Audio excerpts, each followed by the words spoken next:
Hey, it's Elgin here, eXp Realty, the Elgin and Pilar Walker team, and I'm looking at some notes, so that's why I got my readers on. I wanted to bring up just a couple of points that I am hearing a little bit, and I just want to make my own personal analysis on some of them. And I'm understanding, and I know it's been extended several times, but that we are finally at the point where the federal moratorium, as far as evictions and foreclosures and all that, is either now over or will be over shortly. I say it or will be over shortly because again, it's been extended, and I know some states are doing things a little bit different. So I'm just speaking federally. We're out here in California, and I believe California still has given to the end of the year. I'm not sure about that, but whether it's to the end of the year or whether it's right now in 5 minutes, there's a couple of things that if you have been participating in this program, well, number one, hopefully you've been able to get back on your feet and be in a position now to move forward. And hopefully that you've been able to save some monies and do some other things. And if it was a strategic type of a situation, hopefully you've been able to accomplish those goals. But a couple of things that I suggest that you do, because the questions I'm hearing now from some people is now that their forbearance is over. What happens now? How is the loan reinstated? Stuff like that, right? So here's a couple of things. The first one is I believe that you should contact proactively your lender, quote unquote, your servicer, and find out what their policy is right now. Find out what their policy is in regards to people that are in forbearance and yourself specifically, and what is their procedure as far as reinstating the loan and what you can expect moving forward. I know that this time, quote unquote, with the moratorium and all that, things were supposed to be different, and that the monies for the forbearance are supposed to be put on the back end of the loan and all this other sort of stuff, which may be 100% true. There may be nothing to do to just but start making your payment again, any of that sort of stuff. But you want to make sure that those are the correct terms, because in the past,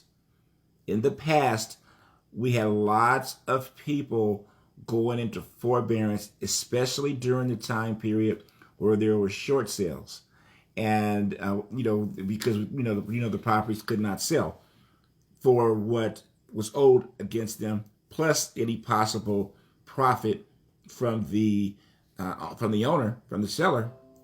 Because of that, I think that you will have to really take a look at,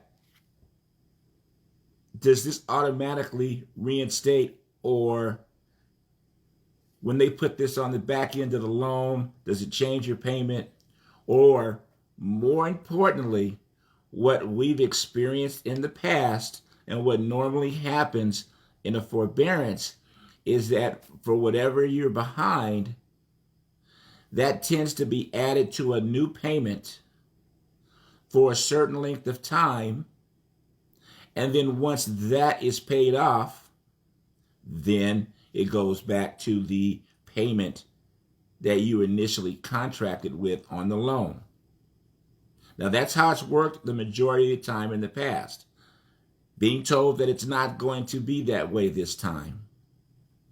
From experience of hearing certain things before and then they not work out that way, I would suggest that you contact your servicer and ask these specific questions so that you know what you're facing. The next thing is having an honest conversation with yourself. And what I mean by that is a good portion of us, all of us people, working people, maybe even from when you went into forbearance, strong possibility your property is worth more than it was when you went into forbearance. Take an honest look at the numbers of what the value of your home is and whether or not you realistically can afford it now. Now, take into account that everything that we are doing or spending money on is at a much higher clip than it was 3 or 4 years ago. You know, the bread, the milk, the eggs, the lumber, the gas, the maintenance, everything is higher. In a lot of cases, businesses are trying to make up for the monies that they lost. In a lot of cases, it's just quote unquote inflation.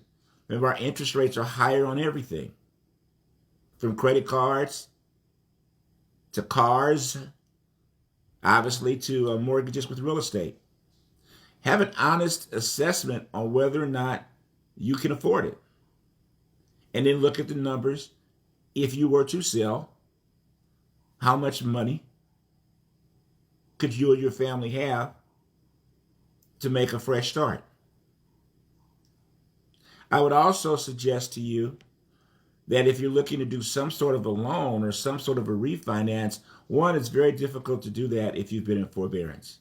I am never one that will say something is impossible, but I'll say it's difficult. And I will also say that it's going to be very difficult to do it for lower than whatever the current interest rate is, nationally right now. I don't want to say impossible, but we'll just say not very probable. So realistically, is that even an option? Lastly, you have to kind of go and foresee the future a little bit. Realistically, with the interest rates and everything as high as they are, a lot of what is still holding the real estate market's value is that there are just not a lot of homes for sale. So because there's not a lot of homes for sale, buyers are still in competition for what few homes come available. Obviously, depending upon your location and where you're working, right? So the areas that I service, that's what we're seeing the most. Well, what happens if that continues to slow for whatever reason? The rates get higher, buyers just stop buying, inventory increases. Whatever the situation is, what does that do for your options to sell at that point? Is it more advantageous or is it more challenging? Now, I'm only telling you to look at these types of things and situations based upon what your circumstances are. Your circumstances might be 100% great now, and you get your mortgage reinstated, and you just move forward. Keep it pushing like it was never anything. Or your lender does put it on the back end of your loan. You don't have to worry about it until you get ready to sell or refinance or something like that. Keep it pushing. But if some of those things don't line up that way, and you're in a situation where you have to make some decisions, try to make good decisions, not emotional decisions, because you need to make those good decisions for you and your family. For you and your family. Don't just make it emotional. Oh, I just love this house, and I've had this house for 30 years. Or, oh, this was my grandparents' home, or whatever the case may be. It doesn't matter. What matters is putting you and your family in the best position you can to not only survive, but to thrive, right? You did the forbearances and all of that for a reason, to get yourself into a better situation. So if you have done that and that has worked out for you, that is great. But if there's still going to be some challenges, and there's probably not any government relief or anything like that in the horizon, just look at your numbers. And if you want to speak to someone about some real life stuff with this, feel free to reach out to us. With the years of experiences that we've had in real estate, we've been through a lot of cycles and experienced enough to help a lot of different families.